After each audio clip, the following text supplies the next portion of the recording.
স্বামী মারা গেছে, বিয়ের 3 বছর পর বাচ্চা আছে। অনেক মা বোনকে দেখবেন একটা বাচ্চা নিয়ে জীবন কাটাই দিয়েছে, দ্বিতীয় বিয়ে করে নাই।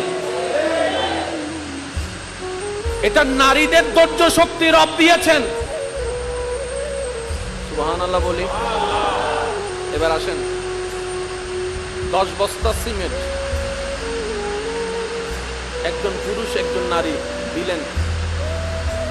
10 বস্তা সিমেন্ট কে বেশি তাড়াতাড়ি আনতে পারবে, নারী না পুরুষ? কেন? দুজনই তো রবের সৃষ্টি। রব বলে যে সব আমার সৃষ্টি, কিন্তু আমি ডিজাইনও যেরকম করেছি কাজও ভাগ করে দিয়েছি। 10টা সিমেন্ট আনতে গিয়ে স্বামী এগিয়ে থাকবে, কিন্তু সন্তান জন্মের ধৈর্যের মধ্যে তোমার স্ত্রী মা বোন এগিয়ে থাকবে। সুবহানাল্লাহ বলি না? এবার বলেন, সংসার টিকার জন্য ধৈর্যের দরকার আছে না নাই? আল্লাহ যদি আমাদের মা বোনদেরকে ধৈর্যের পাহাড় না বানাতেন, আপনার আমার দাদি নানিকে যদি ধৈর্য না দিতেন, মাকে যদি ধৈর্য না দিতেন, আমার বিশ্বাস পৃথিবীতে পরিবার নামের শব্দও থাকতো না।